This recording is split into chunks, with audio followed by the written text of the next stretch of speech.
Dios le bendiga, hermanos. Vamos a iniciar con nuestro tema de principios básicos de la fe en la escuela dominical. Vamos a entrar hoy al tema de lo que es la iglesia local. Estaríamos tomando este domingo y el próximo abarcando el tema de la iglesia local. Pero antes vamos a iniciar con una palabra de oración. Oremos. Padre bendito, damos gracias por el día que nos concedes. Padre, te pido que estés con nosotros en este momento que nos disponemos a meditar en tu palabra, que estés en cada hogar, que los ayudes en sus necesidades, que fortalezcas sus vidas, Padre. Te pido, Padre, que tu Espíritu Santo nos guíe a través de este estudio, que podamos comprender lo que la palabra dice, lo que tu palabra dice en cuanto a la iglesia local.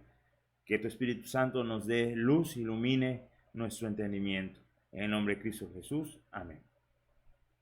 Vamos a iniciar con nuestro tema de la iglesia local.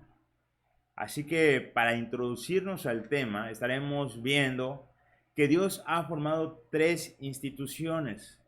Esas tres instituciones principales las podemos encontrar en las Escrituras, las cuales son el gobierno civil, la familia y la iglesia.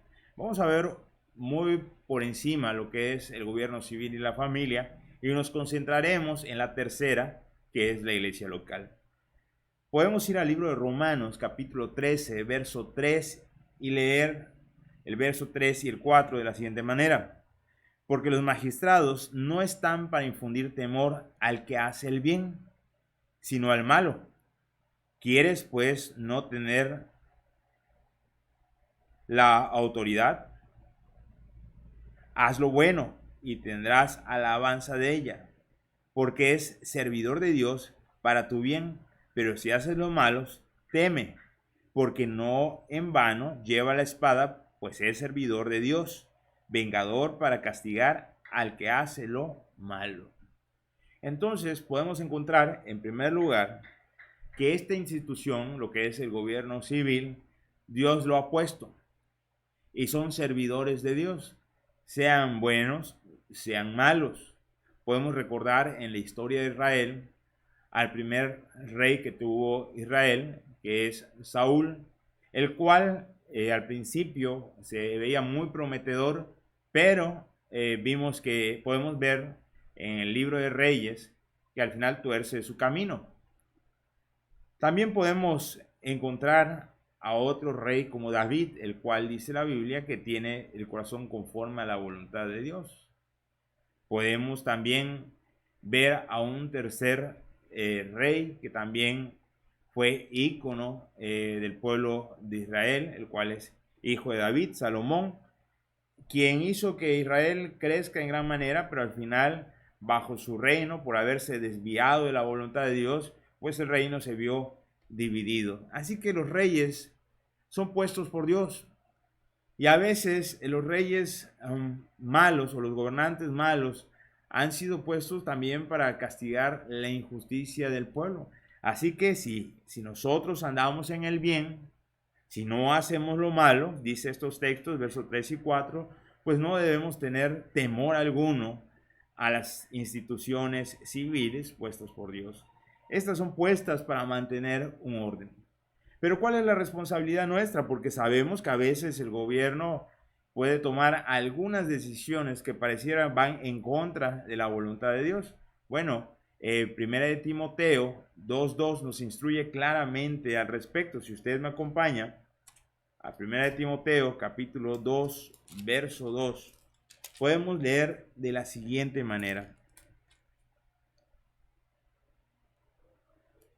Vamos a leer desde el verso 1. Exhorto ante todo a que se hagan rogativas, oraciones, peticiones y acciones de gracia por todos los hombres, por los reyes y por todos los que están en eminencia, para que vivamos quieta y reposadamente en toda piedad y honestidad. Nuestra responsabilidad como creyentes para con el gobierno civil, aparte de obedecer a nuestras autoridades, es orar por ellas. Orar por ellas para que sea Dios el que los guíe a que ellos tomen buenas decisiones y nosotros vivamos de forma quieta y reposada. Ahora, la cuestión es que muchas veces nosotros hacemos un lado este mandamiento y no oramos por nuestras autoridades. cuando es tiempo de elecciones, a veces nosotros no dedicamos tiempo como familia para orar para que Dios guíe y se tome la mejor decisión. Y cuando está aquel en el poder, también debemos seguir orando por nuestros gobernantes para que Dios siga trabajando en el corazón de nuestros gobernantes y ponga estorbos cuando estos van a tomar decisiones que van en contra de la voluntad de Dios. Nosotros debemos obedecer siempre a nuestras autoridades. El único indicativo es solamente cuando va en contra de la voluntad de Dios. Sabemos que primero debemos obedecer a Dios antes que a los hombres, pero es la voluntad de Dios que nosotros nos sujetemos a estas autoridades. Si nosotros regresamos al libro de Romanos, podemos seguir leyendo aquí en el capítulo 13, en el verso 4, dice, porque es servidor de Dios para tu bien. Si yo no hago el mal, entonces yo debo vivir tranquilo porque está puesto para mi bien. Pero si haces lo malo, teme, porque no en vano lleva la espada, hablando de la autoridad para juzgar, pues es servidor de Dios, vengador para castigar al que hace lo malo. Por lo cual es necesario estarles sujetos. Verso 5. No solamente por razón del castigo, sino también por causa de la conciencia, pues por esto pagáis también los tributos, porque son servidores de Dios que atienden continuamente a esto mismo. Bueno, nosotros debemos sujetarnos a ellos, dice el verso 5, no solamente por temor al castigo, sino por causa de la conciencia, porque sabemos que están puestos por Dios. Bueno, hablaremos de esto en otro inciso. Vamos a ir a la institución de la familia. Cuando hablamos de la familia, entonces tendríamos que ir a Génesis, cuando está la creación del hombre, y juntamente con la creación del hombre también nace la primera familia. Génesis 1:28. Podemos leer de la siguiente manera. Y los bendijo Dios, ¿a quienes? Al hombre y a la mujer. Y les dijo, fructificad, multiplicaos, llenad la tierra y sojuzgadla, y señoread en los peces del mar, en las aves de los cielos, y en todas las bestias que se mueven sobre la tierra. Podemos leer que los bendijo Dios y les dio un mandato. Les dijo, fructificad, multiplicaos, llenad la tierra. El propósito de Dios con la creación de un matrimonio es que se iniciara una familia. Sabemos que la familia está compuesta de un hombre y una mujer que se unen en matrimonio, según vemos en las escrituras, y es la familia completa o llega a su plenitud cuando empieza a tener hijos. ¿Por qué? Porque es el plan de Dios que esta unión tenga hijos y así pueda llenarse la tierra. Pero no solamente es tener hijos, sino hijos que honren y glorifiquen a Dios, o en otras palabras, levantar generaciones que honren y glorifiquen a Dios. Entonces, la responsabilidad del creyente en cuanto a la familia es criar hijos y tener matrimonios que honren y glorifiquen a Dios. Ahí vemos la institución de la familia. Si leemos en el siguiente capítulo, en los versos 23 y 24 del capítulo 2 de Génesis, si usted me acompaña, dice de la siguiente manera. Dijo entonces Adán, esto es ahora huesos de mis huesos, carne de mi carne. Esa será llamada varona, porque el varón fue tomada. Por tanto, dejará el hombre a su padre y a su madre, y se unirá a su mujer, y serán una sola carne. Entonces, cuando se unen un hombre y una mujer, se hacen una sola carne. Ese es el plan de Dios y es lo que Dios considera como un matrimonio, un hombre y una mujer que se unen para formar un cuerpo, de donde saldrá los hijos. Esa es la institución de la familia. Vamos a ver un pasaje más en cuanto a la familia en Colosenses. Si usted me acompaña al libro de Colosenses, capítulo 3. Capítulo 3, versos 18 al 21. Podemos leer de la siguiente manera: casadas, estad sujetas a vuestros maridos como conviene en el Señor. El primer mandato se le da a las mujeres. El segundo mandato va a los maridos. Maridos, amad a vuestras mujeres y no seáis ásperos con ella. Y entonces vemos los primeros dos elementos, el esposo y la esposa. Un mandato a la esposa para estar sujeta a su marido, pero un mandato al marido para que trate con amabilidad y amor a la mujer y no siendo duros o ásperos con ella. ¿Por qué? Porque esto conviene. Estos dos elementos de conducta ayudarán a la educación de los hijos. Verso 20. Hijos, obedeced a vuestros padres en todo, porque esto agrada al Señor. Luego viene el tercer elemento, los hijos, los cuales deben estar sujetos, obedecer a los padres, a mamá y a papá. Verso 21.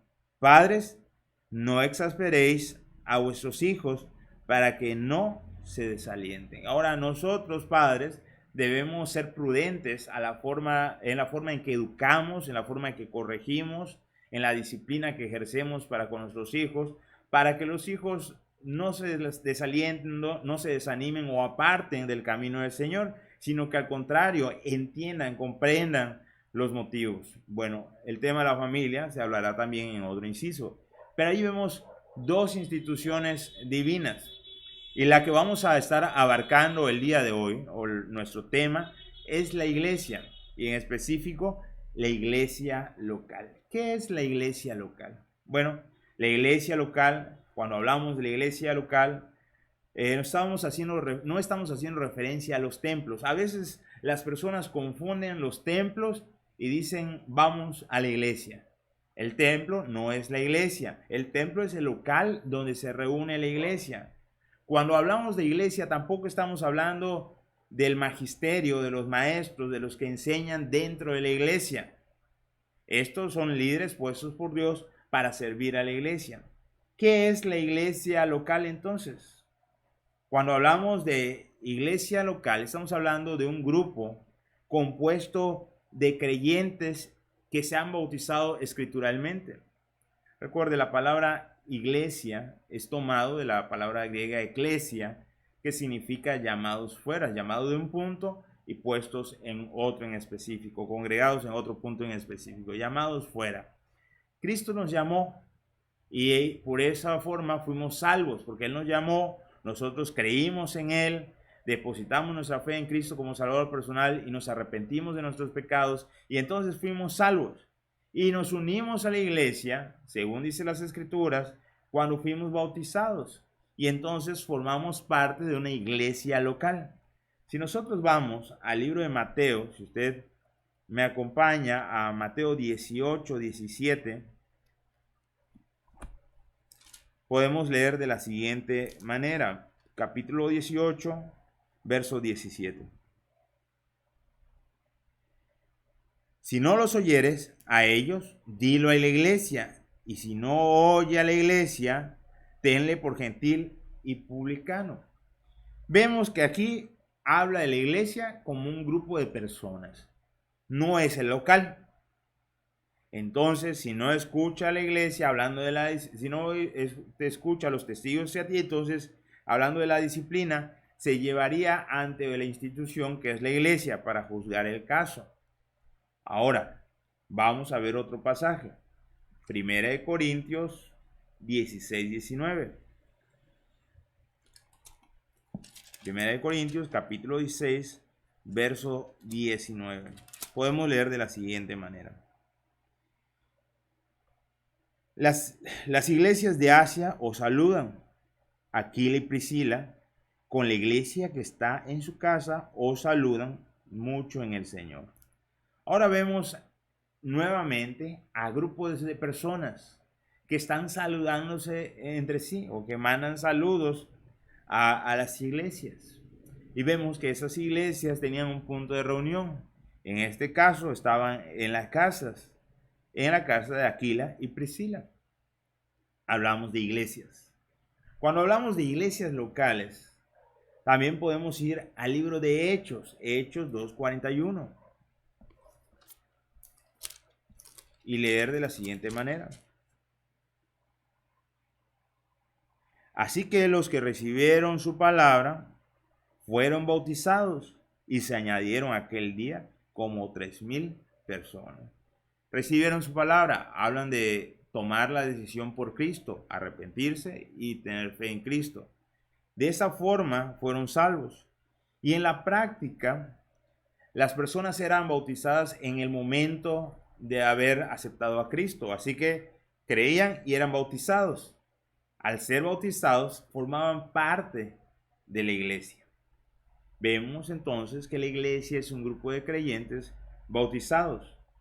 Ahí mismo en Hechos, capítulo 5, verso 11, podemos leer de la siguiente manera.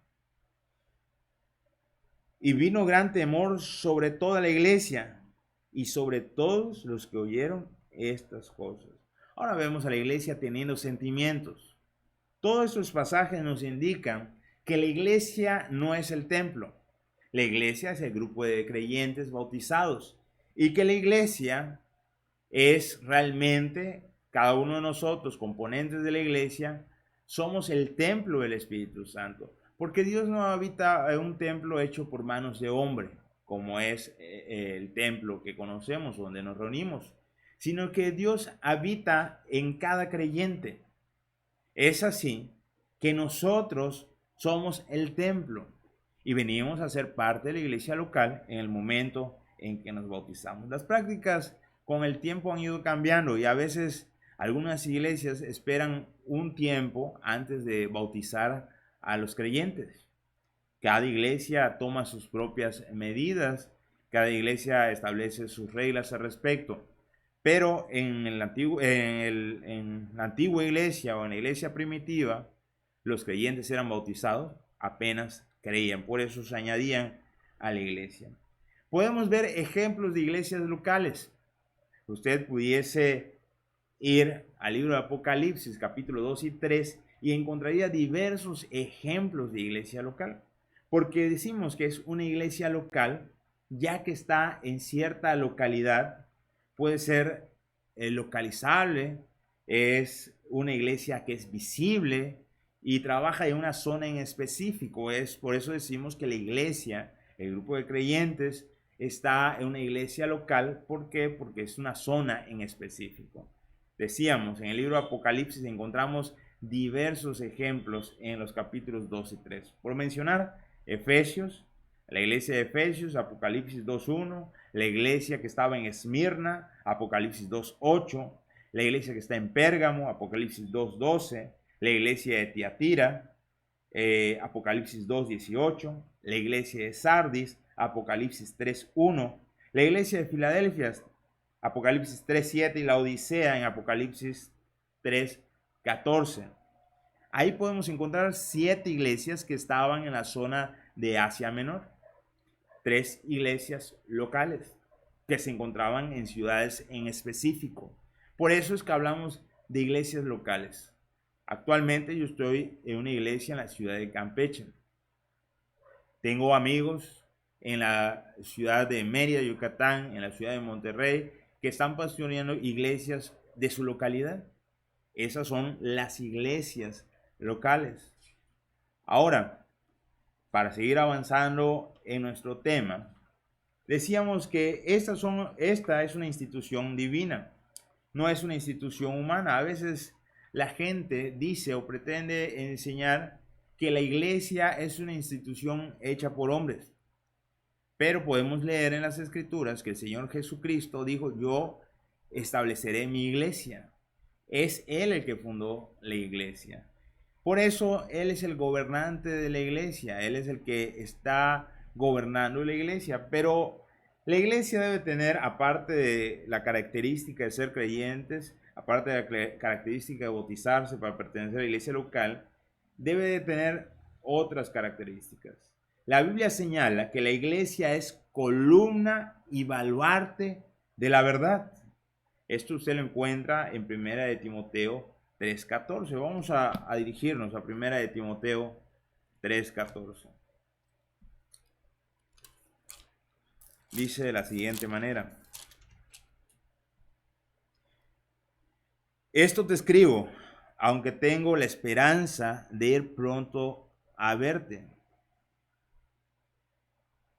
Verso 15. Para que si tardo, sepas cómo debes conducirte en la casa de Dios, que es la iglesia del Dios viviente, columna y baluarte de la verdad. La iglesia está para mantener la verdad. Es la responsable de sostener la verdad. ¿Qué verdad estamos hablando? Bueno, conocemos que la Biblia es la verdad. Ella nos santifica. Ella es la que nos guía. Y ella es verdad porque es palabra de Dios. No es un libro hecho por hombres, sino es un libro escrito por mano humana, pero guiado, inspirado por el Espíritu Santo, que es la tercera persona de la divinidad. Entonces, el libro que es la verdad, el libro de texto que debe resaltar en cada iglesia cristiana, es la palabra de Dios. No adoramos la palabra de Dios, adoramos al único Dios verdadero. Pero como esta es su palabra, nos encargamos de proclamar su palabra de forma fidedigna. Cada pastor tiene la responsabilidad de estar frente a una iglesia local para enseñar la palabra de Dios y decir como Pablo dijo: he enseñado todo el consejo de Dios. Es así nuestra responsabilidad, la enseñanza. Pero es responsabilidad de la iglesia conocer las doctrinas, conocer la enseñanza de las escrituras. Es responsabilidad de la iglesia invertir su esfuerzo, tiempo, dedicación para escudriñar las escrituras y ver si lo que se les enseña es verdad. Cada creyente individual es responsable de lo que cree, porque nosotros podemos enseñar, pero podríamos fallar en algún punto. Usted es responsable de investigar, analizar, usar la mente, las facultades mentales que Dios le ha provisto, buscar recursos para poder apoyar sus estudios y comprobar que lo que se enseña es verdad. ¿Por qué? Porque el responsable de lo que se enseña es el pastor, pero la que invita a un hombre llamado por Dios es la iglesia. La iglesia invita a estar al frente a un pastor. Así que debemos conocer nuestra doctrina para que no se desvíe. Más tarde, pues el pastor morirá o se cambiará de zona y necesitará la iglesia estar preparada para elegir a alguien más que tenga las mismas convicciones bíblicas. Así que es columna y baluarte de la verdad. Pero cuando hablamos de columna y baluarte, hablamos de dos responsabilidades básicas. La primera responsabilidad es de alcanzar a los perdidos. Esa es la primera responsabilidad y de suma importancia. Vamos al libro de Mateo, ya que esta es la porción más clara al respecto. Mateo capítulo 28, verso 19. Podemos leer de la siguiente manera: por tanto, id y hacer discípulos a todas las naciones, bautizándose en el nombre del Padre y el Espíritu Santo. Esa es la responsabilidad de la iglesia. Cuando hablábamos acerca de la doctrina del bautismo, hablábamos que debe ser administrada por medio, repito, de un pastor, en especial un pastor ordenado. Pero ¿quién es la autoridad con la que se bautiza la persona? Con la autoridad de la iglesia, porque la responsabilidad de hacer discípulos y de bautizarlos es de la iglesia. El pastor es el medio con el cual se lleva a cabo esa responsabilidad, pero es la iglesia la que tiene esa responsabilidad, a la que se le ha dado la orden al conjunto de creyentes bautizados. Así que es responsabilidad de cada uno. Por eso necesitamos conocer los principios básicos de nuestra fe. Responsabilidad, el evangelismo. Podemos ir al libro de Hechos y ver un ejemplo de esto. A veces decimos: no sé lo suficiente, no tengo el tiempo suficiente para evangelizar. Hermanos, es nuestra responsabilidad como parte de la iglesia. Hechos, capítulo 8, versos 1 y 4. Leemos de la siguiente manera, verso 1. Y Saulo consentía en su muerte. En aquel día hubo una gran persecución contra la iglesia que estaba, una iglesia local, en Jerusalén. Y todos fueron esparcidos por las tierras de Judea y de Samaria, salvo los apóstoles. Estamos hablando que el evento anterior a esto es la muerte de Esteban. Entonces, habían matado a Esteban, lo habían apedreado, y empieza una persecución, una gran persecución en contra de la iglesia local de Jerusalén, y estos iban persiguiendo y huyendo por todas partes. Yo creo que esta iglesia tenía un buen pretexto para no cumplir su gran responsabilidad o la gran comisión de alcanzar a los perdidos.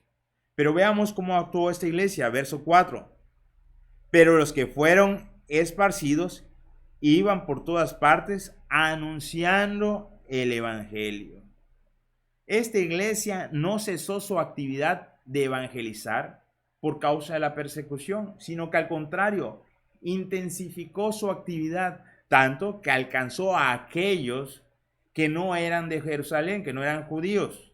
Empezó a alcanzar a los gentiles, y la iglesia gentil empieza a formarse gracias a esta persecución. Note que Saulo todavía está persiguiendo a la iglesia, no es parte de la iglesia aún, o como es conocido después como Pablo, aquí todavía como Saulo. Entonces Saulo está persiguiendo, y aún en este tiempo empieza la predicación a los gentiles por una iglesia responsable que conocía cuál es su propósito. Podemos ver que cuando hablamos de columna y baluarte de la verdad, hablamos de una iglesia que se mantiene de forma activa pregonando la verdad. Una de las reglas que tenemos entre nosotros es que una misión se organiza en iglesia cuando es autopropagable, cuando ellos mismos, sin la necesidad de un pastor, pueden propagarse, pueden llevar el evangelio a otros, pueden compartir esas buenas nuevas. Aquí no está el pastor corriendo juntamente con ellos predicando el evangelio. Es muy claro, los apóstoles se habían quedado en Jerusalén. Los que huyeron son los miembros, y estos miembros iban llevando el evangelio. Luego dice la regla también que debe ser autoenseñable. Debe conocer las doctrinas básicas, debe conocer los principios básicos de nuestra fe, debe tener la capacidad de discernir las escrituras para que a falta de un pastor ellos mismos sigan trabajando mientras que se levanta un nuevo pastor. Así que la iglesia tiene la responsabilidad de conocer esa verdad para que siga siendo columna y baluarte de la verdad.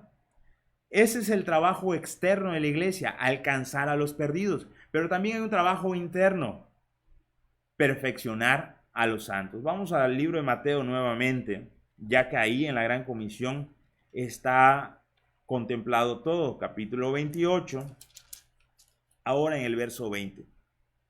Dice de la siguiente manera: ya fueron salvos, ya se bautizaron, y dice, enseñándoles que guarden todas las cosas que os he mandado.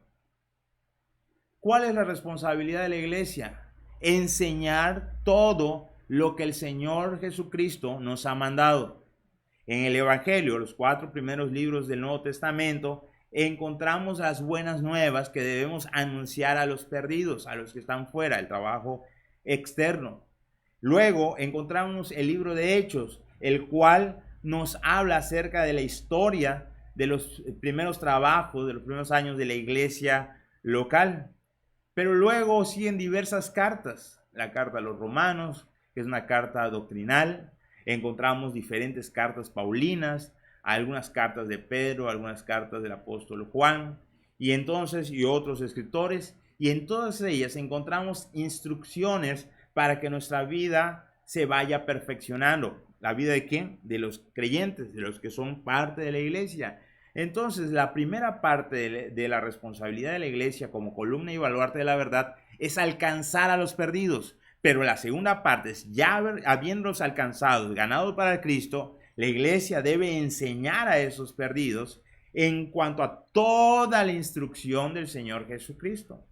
Pero si usted lee las enseñanzas de los evangelios, las enseñanzas del Señor Jesucristo, va a ver que el Señor Jesucristo enseñaba en base a lo que está en el Antiguo Testamento. Así que el Antiguo Testamento no está descartado. El Antiguo Testamento es un fundamento que nosotros, parte de la iglesia, debiésemos conocer muy bien. Así que, si usted me acompaña a Efesios, seguiremos hablando acerca de la responsabilidad de perfeccionar a los santos. Efesios 4:16. Dice de la siguiente manera: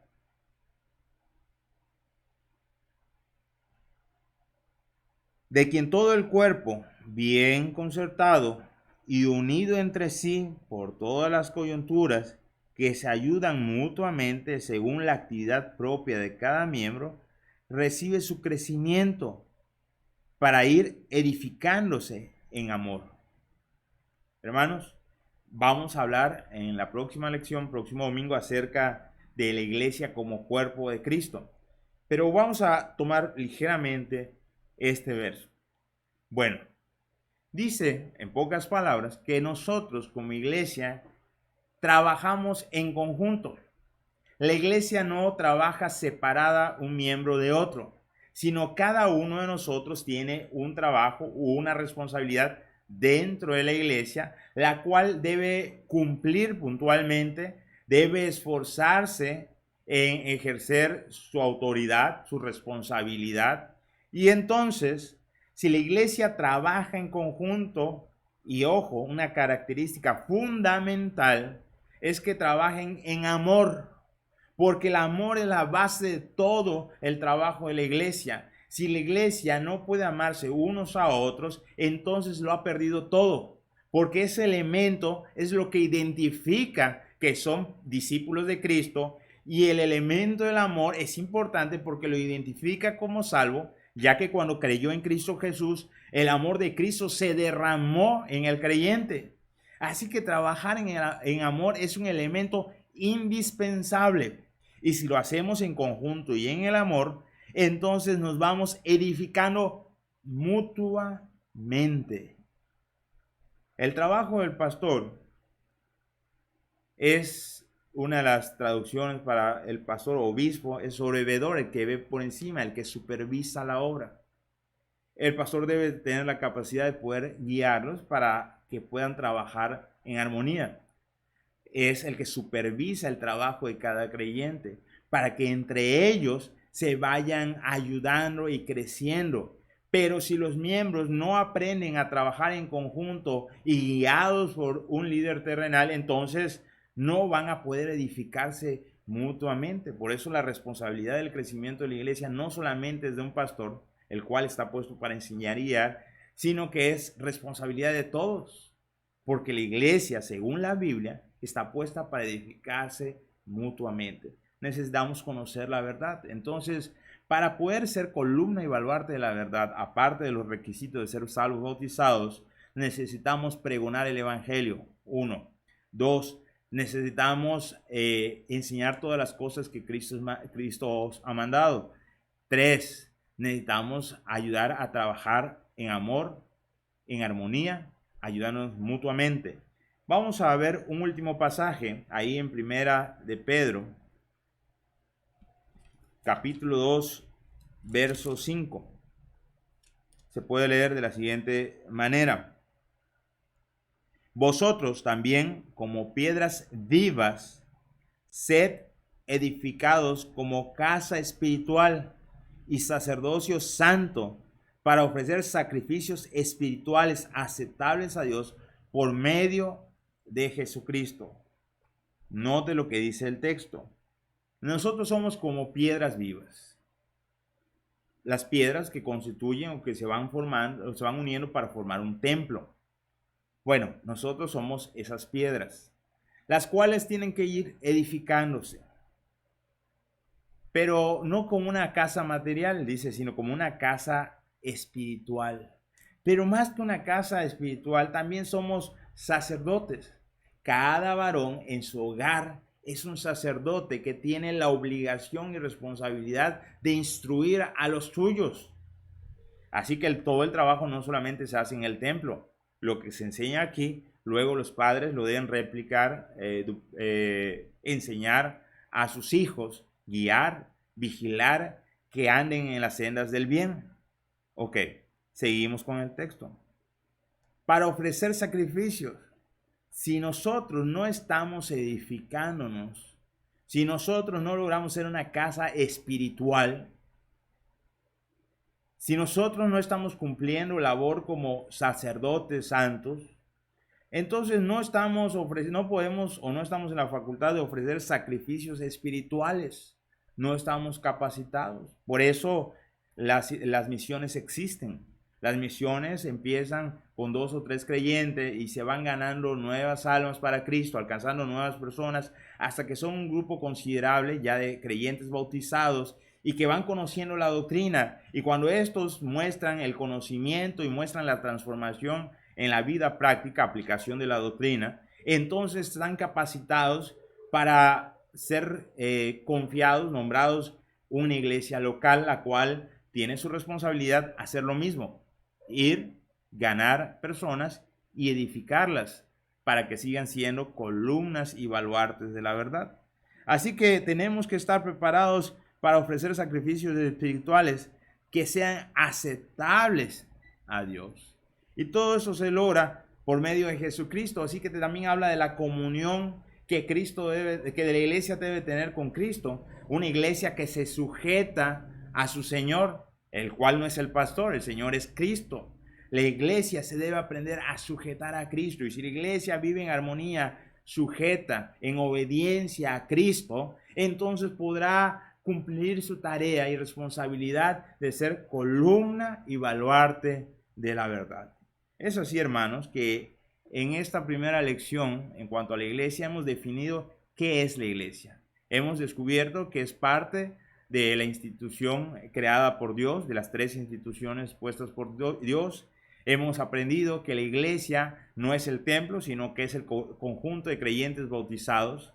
Hemos visto que esta iglesia es columna, o es llamada columna y baluarte de la verdad, y para poder cumplir con este título, entonces tiene 2 responsabilidades básicas, una externa y una interna. Externa, ganar las almas para Cristo; la interna, edificar a estos salvos para que puedan llegar a la perfección. Perfección hablando de que puedan servir correctamente al Señor.